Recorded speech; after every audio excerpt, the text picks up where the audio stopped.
Good morning, wrestling fans, and welcome to PWR Today, Wednesday morning, December 22nd. We're in full winter mode.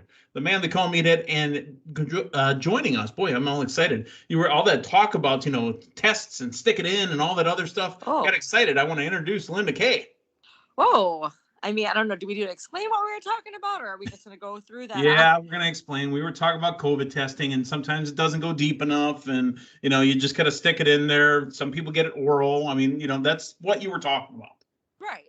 So, well, since we are now talking on PWR Today, let's talk about it's winter solstice. Or was that yesterday, technically? I think it's first. Yeah. Okay, well, I'm also still gleaming. I had a great time live at Monday Night Raw 2 nights ago as well, and it was tremendous.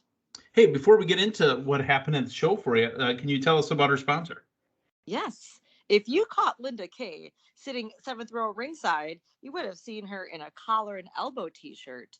So if you want to be seen on Monday Night Raw sporting your own collar and elbow t-shirt, make sure to go to collarandelbowbrand.com and use promo code Linda Kay. That's LINDAKAY to save yourself 10% off your order. Get those last minute gifts. collarandelbowbrand.com. Nice. So you said you were in the building of the Five Serve, and it's taken me a while to just get used to saying Five Serve, to pronouncing Five Serve. We had the Bradley Center there for the longest time. When you and I were growing up, we had the Mecca Arena. Your first wrestling show was at the Mecca Auditorium, in 1996. But the Five Serve, which is a financial institution. Linda, this is not your first show in the Five Serve, but tell us about your Raw experience. Had a great time. This the first show at the new Fiserv Forum in Milwaukee was a house show, which was a blast as well. But this one, being at the live show with the music and pyro and the fans and the chants, it was a good time. I will say I thoroughly enjoyed it. My seats were along the aisle, right along a pathway as well. And once we, got the show going, I know you and Matthew watched Raw as well, but there were some run-ins that I felt the breeze, if you will, the Tyler breeze. No, wrong Tyler. Tyler Black, and also known as Seth Rollins. So when KO and Seth Rollins ran by, I heard footsteps, some galloping almost. I was like, oh, there they are. And then there was also the run-in by the Miz later that went by as well. And for anybody in the Wisconsin area, we had another walk by, if you will, David Gruber, who is also David Gruber, a big name in the building and a big wrestling fan. Exactly. Huge supporter of the Pro Wrestling Report as well. So he had a walk by as well. I was just like, yeah, these seats are great. But all in all, I thoroughly enjoyed it. I missed these huge live events and, watching wrestling, what I love most. It was tremendous. So that's the positive. I need to talk about the negative as well, because I fancy myself a broadcast journalist. Linda, they do a great job of hiding it on the television, but I saw a bunch of empties because I know how to look at a building, and that second tier was tarped off. Was anybody on the second level? No, it was tarped off. There were people in the suites. I did look at that, which is directly below the upper level. Yeah, the first level and the second level has suites in between. Right. I will say though, the last few times, WWE has been in town, that even for Raw or SmackDown, that usually the upper level is tarped anyway. Sometimes it's not, but it was. But the crowd was hot. I think everyone just really enjoyed having a huge live event back. And from what looked like to me, at least people in our section as well, we had a great time. Yeah, I'm worried. Again, we talked about it yesterday morning. I'm worried about the business of WWE if they're offering 2-for-1 tickets for Royal Rumble. Oh, yeah, well, yeah. And I also know my sister was at the Milwaukee Bucks game this past weekend as well, and it was WWE night. She did say as well that there were different promotions where it was redeem this to get your free ticket for Raw kind of thing. They're papering the building, something that Damian Nelson used to give me a hard time about way back in the 90s and 2000s, how WCW had to paper the building to get it full. Well, Damian, WWE's doing it now too. Now the AEW show, if you remember you and I being at that show, I don't remember tarp. I don't remember a full house, but I don't remember a tarped off either. Right.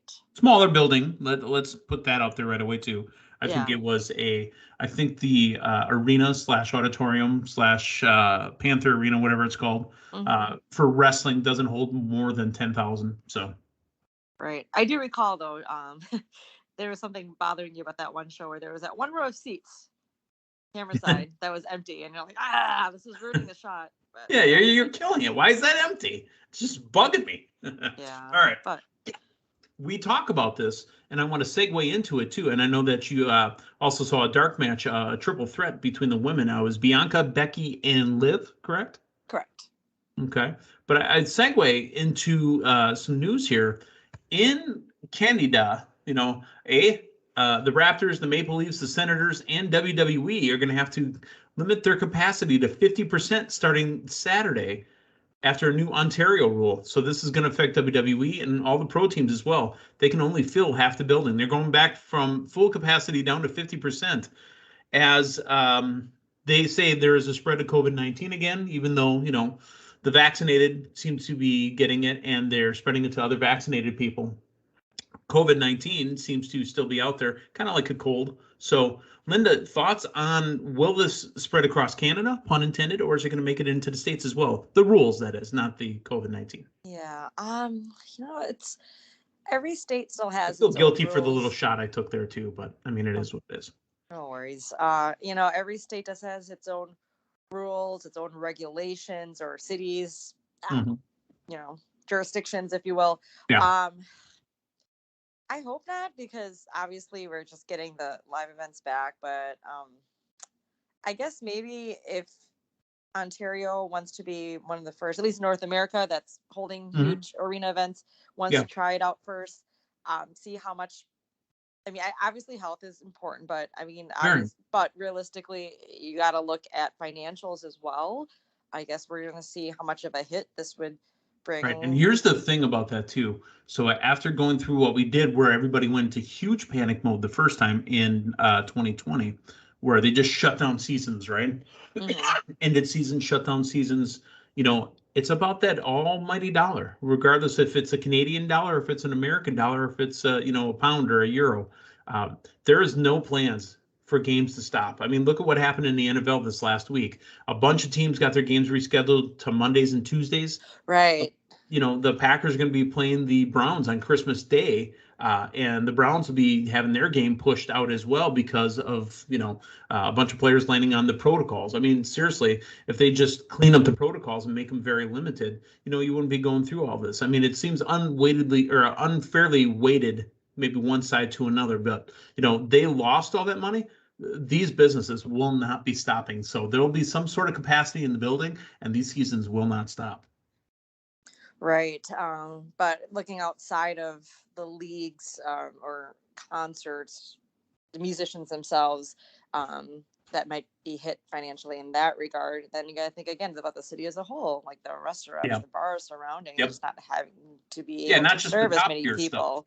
Right. I guess, if Ontario, Toronto, other towns in Ontario want to go at it first and see how it does affect, again. We have to figure out what to sell the boot.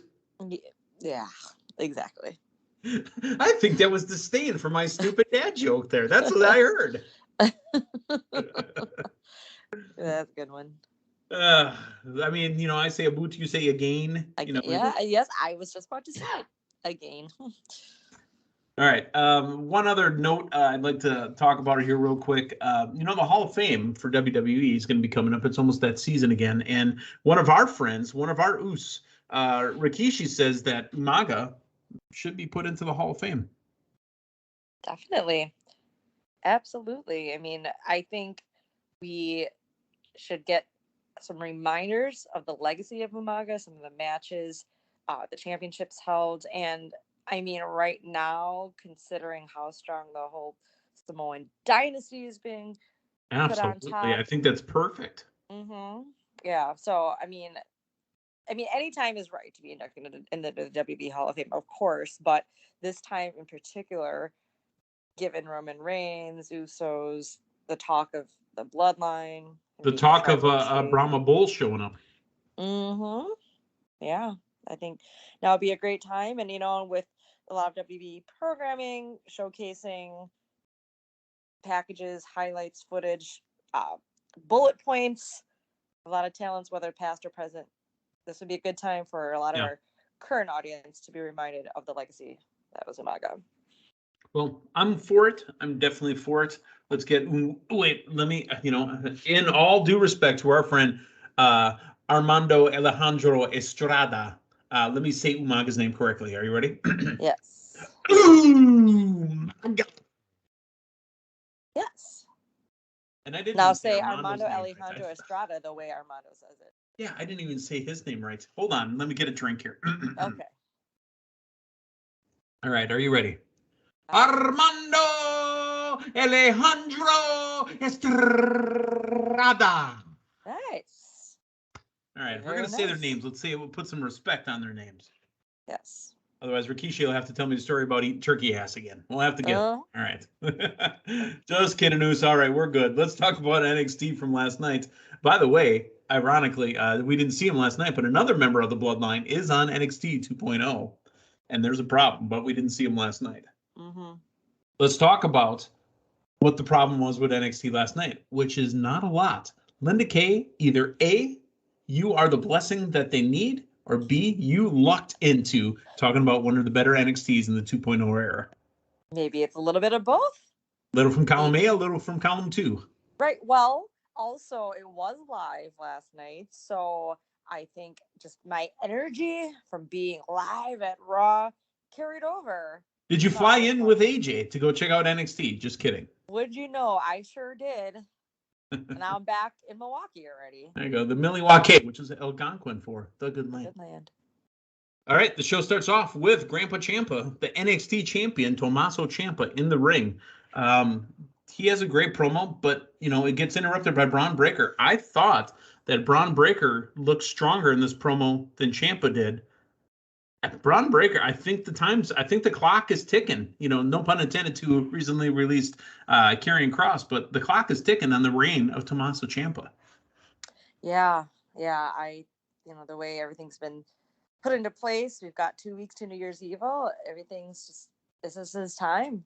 I know the first time, I know you, Matthew, talked about it being premature the first time that confrontation, his first match against Tommaso Ciampa for the belt, title, but the time is right now, and they're just building him more and more each week. And even Ciampa, his time is up. His time is now. Mm-hmm. But I will say I definitely enjoyed their confrontation, the slap, and then Braun Breaker didn't do it. He's getting a little barking in there too. I like it. Yeah, that too. That was fun. And then how he picked up Ciampa, but then put him back down. Mm-hmm. Yeah. So Ciampa looked scared. So hey, I'm okay. Before they could get to the ring, Raquel Gonzalez was on her way to the ring to go ahead and take on Dakota Kai in a street fight, but Dakota Kai attacks in the back. I like this match. This was a good match. Now, Raquel Gonzalez wins at the end after they just beat the holy piss out of each other, but that's got to put an end to Raquel Gonzalez and Dakota Kai. I believe so. They even said it as well. This is the final chapter. But man, they really went at it. And I will say I've been very impressed with seeing different things on NXT 2.0 past couple of weeks, whether it be ladder matches or not the street fight last night, just different things. I liked how they did start out most of it, or half of it, I should say, in back, and then it did get brought out to the ring. But spots just like that power bomb on the steps, whew, I felt that one. That was brutal. Yeah. No, they did a great job, and even I've always wondered from being, from the worker side, because I'm not a worker, right? But I've always wondered from the worker side, how do you protect yourself from getting concussed, banging? It doesn't matter if it's aluminum, if it's metal, or if it's steel. Your head, is just being whipped into it. Right. I know Raquel had the garbage can over her, and Dakota jumping off the apron out of that. That one was big, and then even the finish. Once again, Dakota Kai getting slammed, but this time onto the garbage can. But man, they really went at it, and I definitely enjoyed it. And I will say, I also enjoyed Raquel Gonzalez wearing jeans, because it was indeed a street fight. Right, exactly. Hey, she says she wants a title shot against Mandy Rose because she's done with Dakota Kai. They go to break. Tony D'Angelo talks about his warning for Pete Dunne in tonight's match, and then they go back, and Gonzalez is still there. She's interrupted by Cora Jade, and then they go back and forth about how you cut the head off a snake and try to get the title, but they're not trying to hear each other. Then Mandy Rose comes on the screen, and I want to be completely honest with you, Linda. When she showed us the belt and they panned down, I love that title belt more than anything in my life right now. If they could keep giving me shots at just about freeze frame it right there. I did notice that, and I was like, all right, that's fantastic. Way to really show the value, the worth of that title. Oh, that belt had so much shine to it. It glimmered. Oh my God. Yeah, I mean, you know what? The audience did not get Mandy Rose live in studio, but hey, they got to see a rather good shot of her. Those are the best assets that belt has ever had. Yeah. Yes, it was subtle, but you know what? It wasn't at the same time. So I love that. Yeah. But what it is it looks like Mandy Rose says, you know what? They're going to have to beat on each other in a triple threat. So there you go.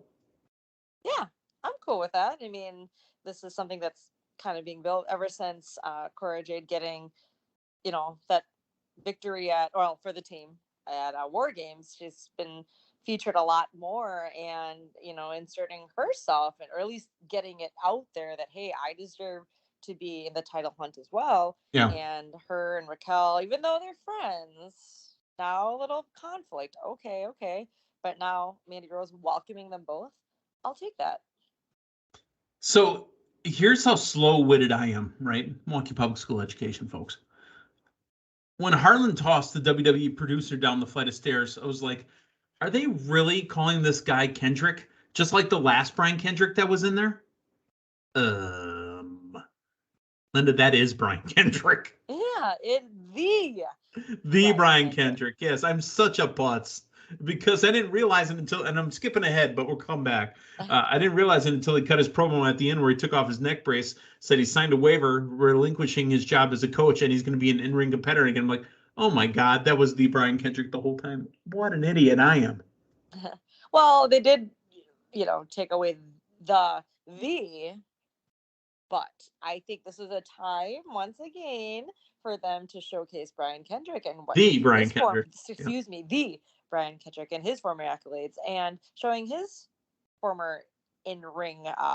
Sparky performances. Or is it Sparky or Spanky? I think it was Spanky. Hmm? He went by one of the two names. I think it's Spanky because Sparky's from Milwaukee. I think he went by Spanky. Sparky Plug? No. Oh. No, literally, he went by that. Instead of before the Brian Kendrick and Brian Kendrick when he was with Paul London, I think he went by Spanky. Okay. But, folks, if you want some interesting YouTube entertainment for about 2 minutes, Google Price is Right and Brian Kendrick. Brian Kendrick was just a random contestant on The Price is Right. Oh, I will do that. I love game shows, and just like Matthew mentioning Funhouse, I will say growing up, The Price is Right, but with Bob Barker. We're gonna go. Yeah, that shows our age difference because I don't think Matthew knows who Bob Barker is except for Adam Sandler. That was the best part of a snow day in here in Wisconsin, was getting to watch The Price is Right. That's right. Price is Right. Wheel of Fortune was on. Yeah, those are the days. And then, I don't know about you, Linda, I'm showing my age here, but The Joker's Wild with Wink Martindale. A little bit. They tried rebooting that with Snoop Dogg. It was terrible. Okay, so we talk about the WWE producer, Brian Kendrick, not the Brian Kendrick, Meathead. But this brings in Joe Gacy and Harlan in the background. Joe Gacy's amazing on the microphone. He goes, you know what? You kind of brought this on yourself. I don't want to see violence, but here we are. No one cares or loves for Gacy as much as I do. And what you did when you touched him and said those hurtful words, you brought back very painful childhood memories. Absolutely brilliant. Right. I like the setup. And would have thunk it would be Brian Kendrick out of anybody at NXT, one of the coaches. Yeah. Again, I'm still just tapping myself on the forehead going, Meathead. Grizzled young veterans backstage watching Twitter videos from the Creed brothers. The Creed brothers, they're impressive in what they do, but I need more spark and more shine and more pizzazz out of them in the ring and as far as wrestling. They don't have much mic time, or we really haven't really heard them speak much. They're in a Now that I group. They're think in the about it. Diamond Line. Right, so they have Malcolm Bivens as their talking piece. Okay, but I'm still okay with that because, these guys are shoot wrestlers. We're seeing how they're using 21st that. Century Steiner Brothers is what they look like to me. Oh, yeah. But so that's really, at least right now, presented to us. That's where they shine most. So I'm okay with them Okay. not speaking as much. But I just watching them in ring from the start. I find Are very you okay with talented. Jacket Time bringing out their own announce table during the match? Yeah, I'm fine with That's that. the best thing Jacket Time's done yet. That I'm okay with. I it's great. I wish we would have heard more of the commentary. I mean, I We know did, but I don't speak Japanese. right, but it just kind of goes along with it. But I'm just glad they're washing their hands now. right. Well, it's kind of like, I mean, we understand the New Day speaking English, but that's kind of their gimmick, bringing out their own commentating table. But Yeah. I like it. That's a nice way to get Jacket Time out there. Obviously, there's a huge tag team feud, chaos, if you will. I'd say tag team chaos because all the tag teams are going after Imperium. Plus, there'll be a team that we're going to talk about in a little bit might be going for Imperium as well. Mm-hmm. The North American champion Carmelo Hayes and Trick Williams backstage as Hayes hypes up Trick and puts him over to take on Dexter Loomis. You know what? While you got Carmelo Hayes there as a champion, I don't think Trick Williams needed him on the microphone. Trick Williams isn't bad. Right. Yeah. I mean, even in his debut and being Carmelo's hype man, as you said, he's a great talker himself. And might I add, I love his reactions ever since they went to that haunted house, or what was that? Like they were one at Dexter's house. Yeah, and then his face appeared on the screen, and how Trick didn't notice right off the bat once he did. Yeah, that was great. All right, Trick Williams had his match with Dexter Loomis. Dexter Loomis gets the win. What was great was he's holding his shoe. Oh, the shoe fell. The last shoe was falling. We love puns, so. Yep. That worked out. All right. Pete Dunne still looks devastating. Out of the 1.0 or the black and gold NXT, please don't get rid of Pete Dunne. All right. Let him continue to be the bruiserweight. Let him just, continue to do joint manipulation. Now, Grayson Waller in the ring. It's announced that AJ Styles will be showing up because Grayson Waller has been kind of running this trap at him. You know what? AJ's having a hard couple days. Omos is done with him and wants a match next week, so it's been confirmed on Raw. Omos versus AJ Styles, and that tag team is done. So, is AJ Styles the face now, and Omos the heel? That's sure looking that way, and especially bringing on AJ, fresh off his, in appearance here in Milwaukee at Raw, down in Orlando for this.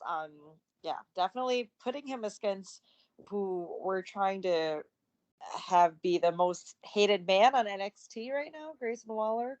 Yeah.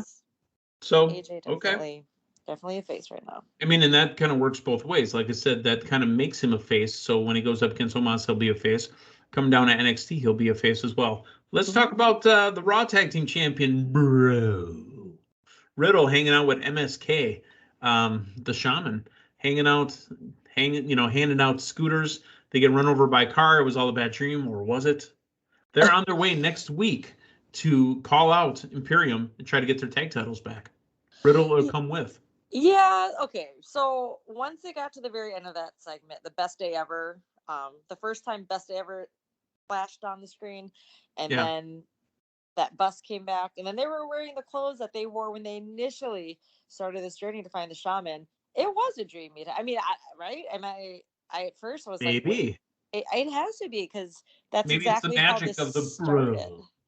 Right. This is because they did wake up from this, because in that dream, Riddle got hit by that car. Yeah. So. And his flops went flying. Yeah. And then we went back to square one, right where we saw MSK when this whole journey started. The bus came by. I mean, last time they said they saw him, but we didn't know who, or they got the message to go find the shaman, something like that. But this time Riddle was actually there, and he is going to be there. And you know what? We did not get Riddle at Raw this week in Milwaukee. No, that's okay. Yeah, you were kind of bummed, weren't you? Yeah, I was. That was someone I was really looking forward to seeing. I wanted to hear, "Hey, Randy," hey, Randy, person, but we got Randy Orton, so that's fine. But Randy, unless I interpreted this wrong, it was indeed a dream. Okay, but Riddle is still there with them. He's still their shaman, and he will be live at NXT next week. Von Wagner took on Idris Inofe. Did I say his last name right? I think so. The only reason I can pronounce the first name is because of Idris Elba. Otherwise, I'd never be able to get that one right. So this is the second Idris I've heard of. Yes. There is not a lot of description to give this. Von Wagner wins. Oh, no, excuse me. Idris Inofe wins. I got that wrong. Wagner got the powerbomb. I had my notes backwards. Yeah. Yeah, it was a surprise victory there by Idris, but then Von Wagner attacked him. All right. But I guess what we, need to pinpoint here is Robert Stone having his eye on Von Wagner there at ringside. Well, I don't know who Robert Stone really has. Robert Stone, and we love Robbie E, right? Is Robert Stone going to get a winner at some point? I was just going to say I'm not sure who is currently still actively part of the Robert Stone brand. We see him trying to I don't think he has anybody. Right. So now he needs a winner. He needs somebody to win the belt because, it used to be the Heenan family. They never won like the real championship. Sometimes you'd have TV champions. Sometimes you'd have tag team champions, intercontinental champions, but he never got the big championship until it was Ric Flair, I think, was the one that won the first belt for him. Yeah. Elektra Lopez and Io Shirai. There's still more going on with Zion Quinn and Elektra Lopez. Right. I'm liking it. They're a hot would-be couple. She is kind of hot. She's got a little caliente to her. Yeah, I like her attire. It fits her. I mean, it suits her. Excuse me, but it does fit her. Otherwise, you'd have a Dolph Ziggler incident over again. Thank you. Yes. But you know what? That's bringing a little holiday spirit as well. Zion Quinn coming down with the mistletoe. Okay. But then obviously, getting pulled down and all right. So there's still something possibly going on between him and Elektra. I'm into it. I just like she's into it. I don't know if he's into it. So we'll find out. There's something there. One of them is playing more tricks than one the other, and I can't wait to find out who. Main event, Tony D'Angelo and Pete Dunne. Tony D'Angelo, I thought, was going to get the 2.0 treatment and go over on another established star, but Pete Dunne at the very end gets the victory by nailing the bitter end in the middle of the ring. Now, Tony got his heat back at the end and beat down Pete Dunne. Right. First off, I do agree. Let's not lose Pete Dunne. He is a definite star, a staple of NXT, looking better than ever. Huge fan here. I will often right now record and say he is my favorite superstar in NXT right now. Not even Grandpa Ciampa, huh? It's Pete Dunne. I think it's the whole bruiserweight thing. It's just something. I like the, where he kind of tilts his head and shrugs his shoulders. Yeah. Yeah, but I will say with this match, a lot of different things. We got the crowbar involved. We got Tony. One thing with in a match, I just wouldn't want any fingers stuck in my mouth or something of that sort. But yeah, I just think of germs. I don't know, but anywho, he still, Tony D'Angelo reached in, still got the. He reached in. Yes. And got it, but a lot of physicality in this. I'm glad Pete Dunne won, but again, we mentioned that crowbar. It was used again post-match, bammed it into his hand. So it's retaliation for the bench fingers. This time we're gonna get a smashed hand, or smashed fingers, I guess. So much more to come with these two. I like it. I was highly impressed by this match. I'm highly impressed by Tony D'Angelo. Like, I know he's a crowd favorite. Everybody likes doing the motions, the hands. Yes, but getting to see him in a big one-on-one match against one of the best there at NXT. It's not over. I have a feeling this will ride into New Year's Evil. Okay, well, New Year's Evil is coming. It's going to be the Wednesday after the beginning of the new year. So New Year's Evil is just a couple weeks away. It's not the Wednesday, excuse me, the Tuesday. I'm still thinking NXT's on Wednesdays for some reason. Linda, that is it. We're going to talk to Matthew Thomas again tomorrow morning. We'll recap everything with AEW Dynamite. We're in the holiday season. Tomorrow is Festivus. Are you ready for Festivus? Do you have grievances you need to air? You know, Big E was sporting his Festivus trunks and jacket again. You know, if you see anybody carrying around a tinsel, be careful. It may distract Big E because he finds tinsel very distracting. Yes. All right. For Linda Kay, the man they call Meathead, hey, thanks for stopping by. We'll talk to you guys tomorrow morning. So long, everyone.